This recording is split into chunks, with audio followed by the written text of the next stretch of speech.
Well, I ended up in automation a very long time ago, nearly 40 years ago. I studied as a mechanical engineer at first, and then later on went on to the electrical side. But at that time, it was the late 70s, early 80s, the things called PLC started arriving on the scene. So that interested me, so I went down that track. And it's more or less it's history from there. So the PLCs were developed further and further. SCADA systems came in, PCs, computers came in, and then in the last 20 years, it's gone mad. It's got the growth has been exponential. So that's sort of my automation life. The PACE Lifetime Achievement Award. That was very humbling to receive that. In front of a large crowd that it was.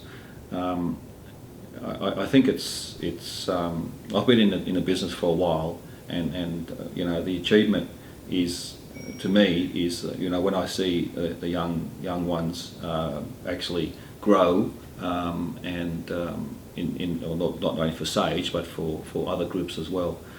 And they grow and they learn, and to me it's a great satisfaction to see that happen.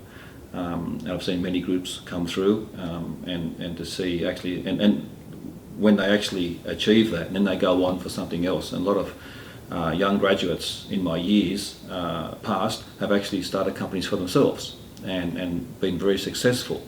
So it's good to see that you had a little bit of impact on their lives early on to make this happen. And in Australia, that's what we need. We need young achievers who are willing to go out there to add their contribution. And to me, to see that happens, very satisfying. I'd say the things that I've learnt most from Pete would be the high level aspects, networking, topologies, and a lot of just common sense. He's been down the path 100 times, he knows what's going to work, what doesn't. One of the things that really attracted me to Sage was the ability to learn from a bunch of really experienced guys like Peter.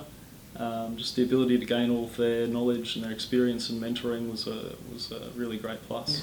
In automation, the next big thing I would think will be the information everywhere concept. At the moment, the automation sector was in its own little world, and then the IT sector was in its own little world. And now they've got terminology like Internet of Everything, they've got IoT and IT. I think these sectors are going to merge into one. So it's and then for that to happen, the automation group have to get themselves up in the IT world, and the IT world have to realise what the automation people are about. Because in automation, we actually turn things on and off, and that's a safety issue. We have to make sure everything's safe. It's a big new world. Information everywhere. It's not a new concept. It's something which was at a factory level years ago. We used to do that. So from one screen you can monitor everything in the plant. It was a big challenge to do that, but it's going to be a bigger challenge to do that for the world. So you get your little iPad out or your iPhone, and then you can see everything. You control stuff from that one point. But you have to make sure it's safe.